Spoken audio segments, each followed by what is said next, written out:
বাংলাদেশের নির্বাচন commission electronic voting machine ব্যবহার করে সংসদ নির্বাচনে ভোট গ্রহণের পদ্ধতিকে অতি উত্তম, গণতান্ত্রিক এবং কারচুপিবিহীন বলে দাবি করলেও ভারত, যুক্তরাষ্ট্র সহ পৃথিবীর বহু দেশের কম্পিউটার বিশেষজ্ঞ, সুশীল সমাজের প্রতিনিধি, বিভিন্ন শিক্ষা প্রতিষ্ঠান এবং রাজনৈতিক দলের নেতৃবৃন্দ এই ইলেকট্রনিক ভোটিং মেশিনকে শতভাগ অনির্ভরযোগ্য, প্রতারণামূলক পদ্ধতি হিসেবে আখ্যায়িত করেছেন। একটি ইলেকট্রনিক ভোটিং মেশিন মূলত দুটি ইউনিট থাকে। একটি ইউনিট হল ব্যালট ইউনিট আর দ্বিতীয়টি হচ্ছে কন্ট্রোল ইউনিট। ব্যালট ইউনিটটি কন্ট্রোল ইউনিটের সাথে একটি কেবল দ্বারা সংযুক্ত থাকে। ব্যালট ইউনিটে বিভিন্ন রাজনৈতিক দলের মার্কা সহ ব্যালট কাগজ বসানো থাকে এবং মার্কাগুলোর সাথে সংলগ্ন ভোট দেবার জন্য বোতাম থাকে, যা ভোটাররা টিপ দিয়ে তাদের পছন্দের প্রার্থীকে ভোট দেবে। এটি ভারতের নির্বাচনে ব্যবহৃত একটি ভোটিং মেশিনের নমুনা দেখানো হলো।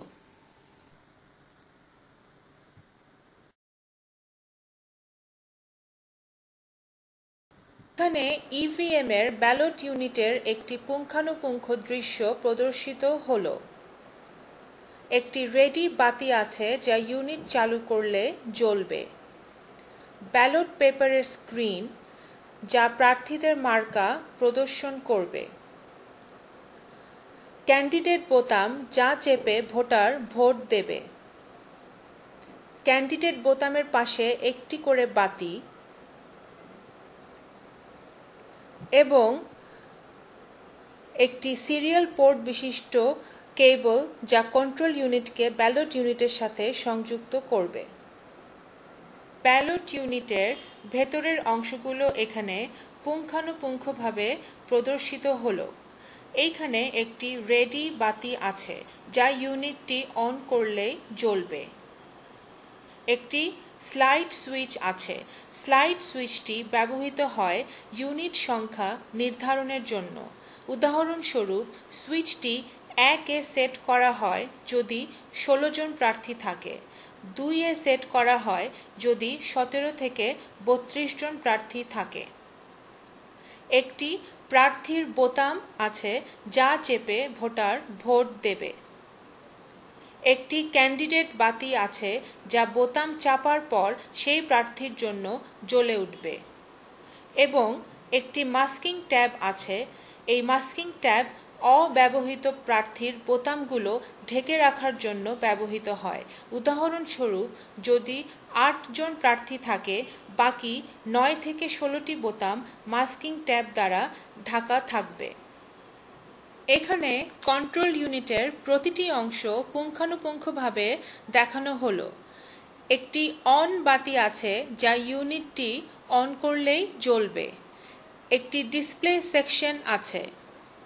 একটি ব্যালট সেকশন আছে। একটি বিজি বাতি আছে যা যখন একটি ব্যালট ছাড়া হয় এবং একজন ভোটার তার ভোট প্রয়োগ শুরু করে তখন জ্বলে উঠে এবং ভোটার ভোট গ্রহণ শেষ করলে বাতিটি নিভে যায়। একটি ক্যান্ডিডেট সেট সেকশন আছে। একটি রেজাল্ট সেকশন আছে। একটি ব্যালট বোতাম আছে যা চাপলে একটি ব্যালট মুক্ত হয় এবং বিজি বাতিটি জ্বলে, যা বোঝায় ভোট গ্রহণ চলছে। একটি স্পিকার আছে যার মাধ্যমে অ্যালার্ম দেওয়া যায়। একটি টোটাল বোতাম আছে যা যে কোনো সময় মোট ভোট সংখ্যা জানার জন্য চাপা যায়। এখানে কন্ট্রোল ইউনিটের রেজাল্ট সেকশনের প্রতিটি অংশ বিশদভাবে দেখানো হয়েছে। এখানে একটি রেজাল্ট বোতাম আছে যা ফলাফল দেখার জন্য চাপা হয়। কোনো কোনো ইভিএমে রেজাল্ট 2 বোতামটিও থাকতে পারে, যা দ্বিতীয় নির্বাচনের জন্য ব্যবহৃত হতে পারে। উদাহরণস্বরূপ, ভারতের লোকসভা ও বিধানসভার নির্বাচন একই সঙ্গে হলে 2টি রেজাল্ট বোতাম থাকতে পারে। একটি ক্লিয়ার বোতাম আছে যা সকল ডাটা ইভিএম থেকে মুছে দেয় এবং এটি শুধু ফলাফল ন্যূনতম একবার দেখার পরই ব্যবহার করা সম্ভব। একটি পেপার সিলের জন্য ফ্রেম আছে। একটি ক্লোজ বোতাম আছে যা ভোট গ্রহণ শেষ করার পর চাপা হয়। একবার ক্লোজ বোতাম চাপলে আর ভোট গ্রহণ সম্ভব নয়। এখানে কন্ট্রোল ইউনিটের ভেতরের সার্কিট বোর্ডটি বৃহৎ আকারে প্রদর্শিত হলো। এটি একটি ইপ্রম চিপ যেখানে ইভিএম এর কম্পিউটার প্রোগ্রামটি স্টোর করা আছে এবং এটি একটি মেমোরি চিপ যেখানে ভোটের ফলাফল সংরক্ষিত থাকে। এই সার্কিট বোর্ডটি ইভিএম এর সবচেয়ে গুরুত্বপূর্ণ অংশ যা ট্যাম্পারিং এর মাধ্যমে ইভিএমকে দূষিত করা সম্ভব। ইলেকট্রনিক ভোটিং মেশিন বা ইভিএম কিভাবে বাস্তবে ব্যবহৃত হয় তা এখানে দেখানো হচ্ছে। ভোট কেন্দ্রে ভোট গ্রহণের পূর্বে প্রিজাইডিং অফিসার কন্ট্রোল ইউনিটের ব্যালট বোতামটি চাপ দেবে। ভোটার ব্যালট ইউনিটে বোতাম টিপে ভোট দেবার পর বোতামের পাশে প্রার্থীর মার্কা সংলগ্ন বাতি জ্বলে উঠবে এবং প্রত্যেকবার নতুন ভোটার ভোট দেবার পূর্বে প্রিজাইডিং অফিসার ব্যালট বোতামটি চাপ দেবে। এইভাবে সম্পূর্ণ ভোট গ্রহণ শেষ হলে প্রিজাইডিং অফিসার পোল এন্ড বোতামটি চাপ দেবে। তৎক্ষণাৎ ভোট সম্পন্ন হওয়ার সিগন্যাল জ্বলে উঠবে এবং ভোটের রেজাল্ট ইভিএম মেমোরিতে সংরক্ষিত থাকবে। ইভিএম এর নির্ভরযোগ্যতা সম্পর্কে বিশ্বের বিভিন্ন কম্পিউটার এক্সপার্ট, রাজনীতিবিদ এবং সুধীজনদের সন্দিহান মতামত রয়েছে। এখানে কিছু উল্লেখযোগ্য সমস্যা তুলে ধরা হলো। ইভিএম এর কন্ট্রোল ইউনিটটি কোনোভাবেই ট্যাম্পারিং থেকে নিরাপদ নয়। কন্ট্রোল ইউনিটের ইপ্রম চিপে যে সফটওয়্যার প্রোগ্রামটি আছে তা সহজেই একটি দূষিত ট্রোজান সফটওয়্যার দ্বারা নষ্ট করা সম্ভব। কন্ট্রোল ইউনিটের মেমোরি যেখানে ফলাফল স্টোর করা হয় সেটাও দূষিত বা বদল করা সম্ভব। ইভিএম এর ডিসপ্লে বা প্রদর্শনী বোর্ডটিও ট্যাম্পারিং করা সম্ভব। কন্ট্রোল ইউনিটের সফটওয়্যার প্রোগ্রামটি আসল না দূষিত তা পরীক্ষা বা শনাক্ত করার কোনো উপায় নেই। কন্ট্রোল ইউনিটটি ভোট কেন্দ্রে বহনের সময় অথবা ভোট গ্রহণের সময় ইপ্রম সফটওয়্যারটি বা চিপটি সহজেই বদলানো সম্ভব। কন্ট্রোল ইউনিটের সাথে সংযুক্ত ব্যালট ইউনিটের কোনো নির্দিষ্ট আইডি না থাকায় সম্পূর্ণ ব্যালট ইউনিটটি বদলে দিয়ে একটি নকল ব্যালট ইউনিট সংযুক্ত করে দেওয়া সম্ভব। আবার প্রার্থীর ব্যালট কাগজটিও পরিবর্তন করে ভোটের কারচুপি করা সম্ভব। কোনো কাগজের প্রমাণ বা নথি এবং অডিট করার কোনো ব্যবস্থা নেই। ইভিএম এর এই সমস্যাগুলো এবং ট্যাম্পারিং এর বিভিন্ন পদ্ধতি এখানে ডেমনস্ট্রেট করা হলো।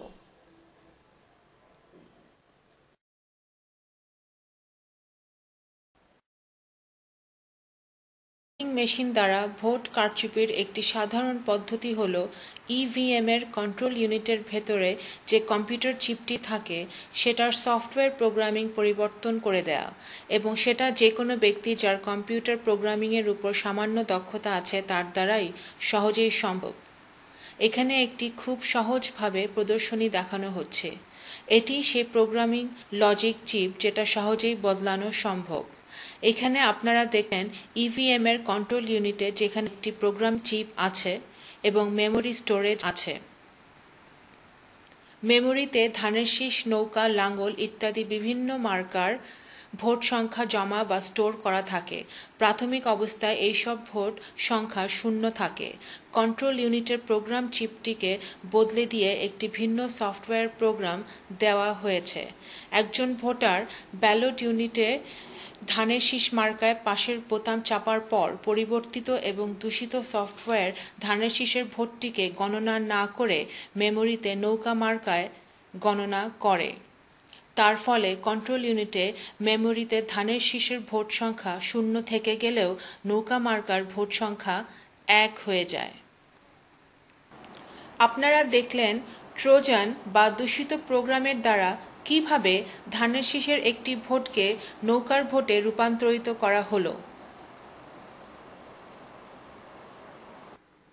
এইবার দেখুন একইভাবে একটি নৌকায় প্রদান করা ভোট দূষিত প্রোগ্রামিং লজিকের মাধ্যমে ধানের শীষ ভোটে রূপান্তর করা হলো। একইভাবে এই দূষিত কম্পিউটার লজিক যে কোনো প্রার্থীর ভোট পরিবর্তন করে একটি নির্দিষ্ট প্রার্থীকে জয়ী করবার জন্য ব্যবহার করা যায়।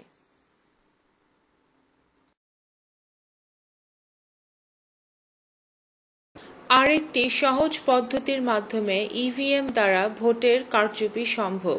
সেটা হলো ইভিএম এর কন্ট্রোল ইউনিটের মেমোরি ওভাররাইট করা বা মুছে দেওয়া। এটি একটি ছোট্ট ভোট সংখ্যা পরিবর্তন করার মেশিন, যেটাতে একটি ডায়াল থাকে যা ঘুরিয়ে ভোটের রেজাল্ট বদল করা সম্ভব। পুলিং বুথে যে কেউ মেশিনটিকে কন্ট্রোল ইউনিটের মেমোরি চিপের উপর বসিয়ে মেমোরিতে জমা ভোট সংখ্যা পরিবর্তন করতে পারে। এই পদ্ধতি যদি কেউ অনুসরণ করে সেটার কোনো প্রমাণ পরবর্তীতে থাকে না। ইভিএম এর কন্ট্রোল ইউনিটের ডিসপ্লে স্ক্রিন বা প্রদর্শনী স্ক্রিন বদলে দিয়ে সহজেই ভোটের রেজাল্ট পরিবর্তন করা সম্ভব। একজন ভোটার যখন ভোট কেন্দ্রে প্রবেশ করে, কেন্দ্রের প্রিজাইডিং অফিসার এই কন্ট্রোল ইউনিটের ব্যালট বোতাম চাপে এবং ভোটার ব্যালট ইউনিটে মার্কার ছবি সংলগ্ন বোতাম টিপে তার পছন্দের প্রার্থীকে ভোট দেয়। উদাহরণস্বরূপ আমরা ব্যালট ইউনিটে প্রত্যেক প্রার্থীকে 3 বার বোতাম টিপে 3টি করে ভোট দিলাম। পরবর্তীকালে কন্ট্রোল ইউনিটের প্রদর্শনীতে দেখা গেল 1 নম্বর প্রার্থী 7টি ভোট পেয়েছে, কিন্তু মূলত সেটা সঠিক নয়। এই সংখ্যাটি 7-এর বদলে 3 হবার কথা ছিল। যে কোনো রূপে প্রত্যেক প্রার্থী থেকে একটি করে ভোট চুরি করে প্রথম প্রার্থীকে দেয়া হয়েছে।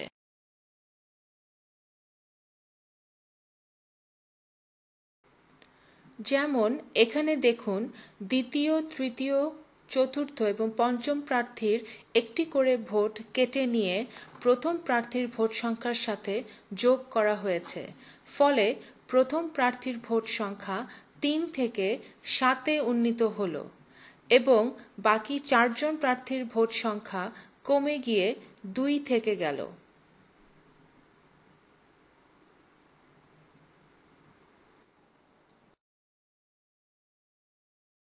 এখন আমরা কন্ট্রোল ইউনিটের ভেতরে পর্যবেক্ষণ করি। কন্ট্রোল ইউনিটের আসল প্রদর্শনী বা ডিসপ্লে সরিয়ে একটি প্রতারণামূলক ডিসপ্লে বসানো হয়েছে, যেটা নির্বাচনের রেজাল্ট পরিবর্তন করবে। এইখানে দেখতে পাবেন দুটি প্রদর্শনী একরকম, কিন্তু নকল প্রদর্শনীতে একটি সফটওয়্যার চিপ বসানো হয়েছে যা ভোটের গণনাকে পরিবর্তন করবে এবং একটি ব্লুটুথ যন্ত্র বসানো আছে যেটা ওয়্যারলেস পদ্ধতিতে সিগন্যাল নিয়ে যে কোনো পছন্দসই প্রার্থীর ভোট সংখ্যা বাড়াতে সক্ষম। ভোট কেন্দ্রে যে কোনো মোবাইল দ্বারা এটি করা সম্ভব। এই নকল প্রদর্শনীটি ভোট গ্রহণের বহু পূর্বেই পরিবর্তন করে রাখা যায়। ইভিএমে ভোট কারচুপির আরেকটি সহজ পদ্ধতি হল ব্যালট ইউনিটের আসল ব্যালট পেপারটি একটি নকল ব্যালট পেপার দ্বারা ঢেকে দেওয়া। নকল ব্যালট পেপারে দলের মার্কার ছবি আসল ব্যালট পেপারের উপর মার্কাগুলোর চেয়ে ভিন্ন বা কোনো ক্ষেত্রে উল্টো অবস্থানে রাখা যেতে পারে। উদাহরণস্বরূপ, ভোটার যখন ব্যালট ইউনিটে ধানের শীষ মার্কায় বোতাম চেপে ভোট প্রয়োগ করবে, সেটা মূলত জমা হবে নৌকা মার্কায়, কারণ এখানে নকল ব্যালটের মাধ্যমে ধানের শীষ এবং নৌকার ব্যালটটিকে ঘুরিয়ে দেওয়া হয়েছে। ঠিক একইভাবে অন্য যে কোনো মার্কার ভোটকেও নৌকা বা ধানের শীষ মার্কায় রূপান্তরিত করা সম্ভব।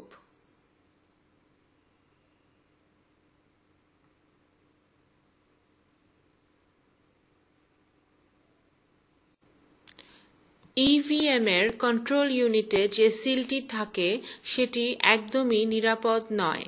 এটিকে একটি এনভেলাপ সিলের সাথে তুলনা করা যেতে পারে। এটি খুব সহজেই ভেঙে ফেলে কন্ট্রোল ইউনিটের EEPROM চিপ, মেমোরি চিপ এবং ডিসপ্লে বোর্ড বদল বা দূষিত করা যায়, যা আপনারা ইতিমধ্যেই দেখেছেন। উদাহরণস্বরূপ, ভারতে ব্যবহৃত EVM এর সিল লাগাবার এই ভিডিওটি দেখুন, যা থেকে সহজেই বোঝা যায় কিভাবে খুব সহজেই এই সিল ভেঙে ফেলা সম্ভব।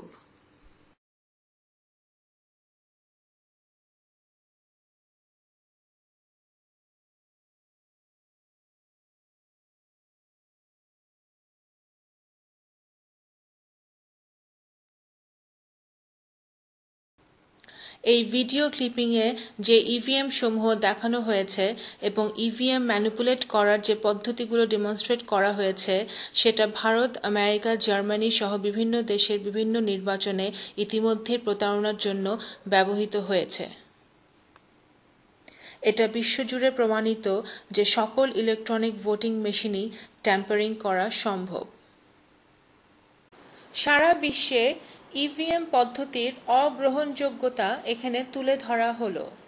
জার্মানির ফেডারেল কোর্ট ইভিএমকে আনকনস্টিটিউশনাল হিসেবে 2009 সালের মার্চ মাসে ঘোষণা করে। 2006 সালে নেদারল্যান্ডসের 1187 ভোটিং মেশিনের লাইসেন্স তুলে নেওয়া হয়, যখন we do not trust voting machines নামে একটি নাগরিক সংগঠন প্রমাণ করে যে 5 মিনিটের মধ্যে 40 মিটার দূর থেকেও যে কোনো ইভিএম হ্যাক বা ট্যাম্পার করা সম্ভব।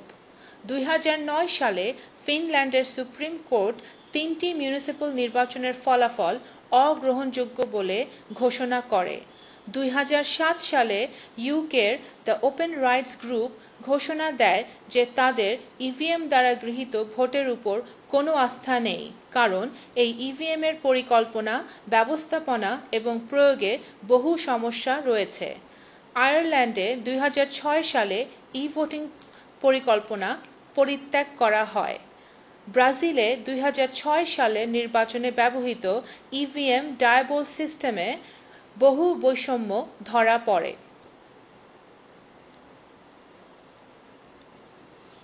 জার্মান সুপ্রিম কোর্ট 2009 সালে যে গুরুত্বপূর্ণ রায়টি দেয় তা এখানে তুলে ধরা হলো। The machine denies the right to know, violation of fundamental right and right to recount. অর্থাৎ এই মেশিন জানার অধিকারকে অস্বীকার করে, মৌলিক অধিকার এবং পুনর্গণনার অধিকারকে লঙ্ঘন করে। 2004 সালে ভারতের সুপ্রিম কোর্টে computer science professor Satinath Chowdhury সাক্ষ্য দিয়েছিলেন, producing ডক্টরড EVMs is child's play, অর্থাৎ ইভিএমকে খুব সহজেই দূষিত করা সম্ভব। ভারতের সুপ্রিম কোর্টে আর্টিকেল 32 এর অধীনে এনজিও নেতা জানা চৈতন্য বেদিকা পিটিশন ফাইল করেন যেন সরকার নিশ্চিত করে যে সকল ভোট গ্রহণ স্বাধীনভাবে ইভিএম ট্যাম্পারিং এবং ম্যানিপুলেশন না করেই করা হয়। ইন্ডিয়ার একটি বিখ্যাত কনসাল্টিং ফার্ম নেট ইন্ডিয়া, যারা ইভিএম এর উপর বিশেষ দক্ষতা রাখে, তারা সাক্ষ্য দেয় যে যে কোনো ইভিএমই সহজেই ট্যাম্পারিং এবং হ্যাকিং করা সম্ভব। ভারতের বিভিন্ন নির্বাচনে ইভিএম এর পদ্ধতি ব্যবহারের পর এবং ইভিএম দ্বারা ভোট কারচুপি সহজেই সম্ভব সেটা প্রমাণিত হবার পর ভারতের বিভিন্ন রাজনৈতিক দল এবং দলের নেতৃবৃন্দ ইভিএম এর বিরুদ্ধে অবস্থান নেন, যেমন BJP, Congress, SS, CPM, TDP, ADMK, RJD, LJP, INLD, MDMK এবং তৃণমূল কংগ্রেস ইভিএম এর বিরুদ্ধে কথা বলেছেন। অপোজিশন নেতা শ্রী এল কে আদভানি একটি স্বচ্ছ ইভিএম সিস্টেম ভবিষ্যৎ নির্বাচনের জন্য দাবি করেছেন। কংগ্রেসের ইউনিয়ন মিনিস্টার গোলাম নবী আজাদ দাবি করেছেন 2009-এ উড়িষ্যার নির্বাচনে ইভিএম সঠিকভাবে কাজ করে নাই। পাঞ্জাব কংগ্রেস প্রেসিডেন্ট মিস্টার অমরিন্দর সিং ও একই দাবি করেছেন। বিশ্ববিখ্যাত বিশ্ববিদ্যালয় জন হপকিন্স ইউনিভার্সিটির এই উক্তিটি আপনারা দেখুন। This electronic voting system is far below even the most minimal security standards. We conclude that this voting system is unsuitable for use in a general election. উক্তিটি বাংলায় অনুবাদ: ইলেকট্রনিক ভোটিং সিস্টেমের মান ন্যূনতম সিকিউরিটি বা নিরাপত্তার মানের চেয়েও নিচে। আমরা এই সিদ্ধান্তে উপনীত হলাম যে এই ভোটিং সিস্টেম যে কোনো সাধারণ নির্বাচনে ব্যবহারের অযোগ্য। আরেকটি বিশ্ববিখ্যাত ইউনিভার্সিটি প্রিন্সটন ইউনিভার্সিটির প্রফেসর এডওয়ার্ড ফিল্টনের সিএনএন-এ ধারণকৃত ইন্টারভিউটি এখানে প্রদর্শিত হলো। What is this issue of security? I mean, we move into the technology, and it gets even more frightening. Yes, that's true. And these machines are very hackable. So if a machine is unsupervised for more than a minute, someone could get to it and put in a virus or a hack. This is crazy. Exactly. In fact, I learned firsthand from Princeton Professor Edward Felton just how easy it is. This is a Diebold TS machine that is used pretty widely around the country, and this is a hackable machine, is it not? It takes only about a minute with an unsupervised machine to insert the virus. The voting machine virus is on this memory card. All of the machines apparently use the same key. Anyone who can get the door open and stick in a memory card can insert a virus or do whatever they like. Why don't you show me first how the machine works? One of the things they can do is what's called logic and accuracy testing, which is basically holding a pretend election. The virus is not kicking in yet, it's just lurking in the background. In this case, we have a race for president between George Washington and Benedict Arnold. And so I'll cast a test vote for George Washington. I'm going to be just renegade and vote for Benedict Arnold just for the fun of it. Okay. Now, if you look here in the middle, it has the count, the vote count for our testing. George Washington, 1 vote. Benedict Arnold, 1 vote. Now we're hackers. We just did the test checked out. Now we're hackers. Yes. So this is the screen that a voter sees on election day when they show up to vote. You've checked in at the front desk. Here's your voter card. Okay, so for real, I have to vote for George Washington. Of course. Of course. We can cast a few more votes in our election if you like. I'm going to vote for George Washington. And we do George Washington again. This virus has been instructed to steal the election for Benedict Arnold. The records have been modified so that the records inside the voting machine show 2 votes for Benedict Arnold and 1 vote for George Washington. So prove that it stole it. What we see is that we don't have 3 votes for George Washington. So this machine has been highly compromised. This machine has been highly compromised. It counts the votes wrong. This particular voting machine in an election has a virus. Yes. That's only 1 machine. How does that, if someone really has malicious intent, how does that go from machine to machine? The way it spreads is on the removable memory cards. At the end of election day, if this card is taken back to headquarters and it's put into a machine back there, the central election headquarters can be a sort of vector for the virus to spread. What do you think of this machine? Well, it's not a very secure machine.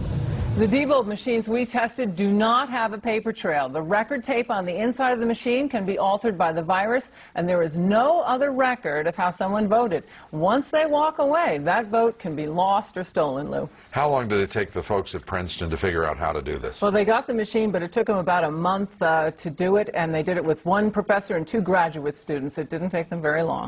This is enough, I would think, to worry just about anyone responsible for an election. Thanks very much. আমেরিকার প্রাক্তন president Jimmy Carter ফ্লোরিডার নির্বাচনে যেখানে কারচুপির অভিযোগ রয়েছে তার সম্পর্কে কিছু মূল্যবান মতামত ব্যক্ত করেন, যা বাংলাদেশের ক্ষেত্রেও সমানভাবে প্রযোজ্য। তিনি বলেন, একটি নিরপেক্ষ নির্বাচনের জন্য কিছু মৌলিক আন্তর্জাতিক প্রয়োজনীয়তাবলী ফ্লোরিডার নির্বাচনে অনুপস্থিত ছিল।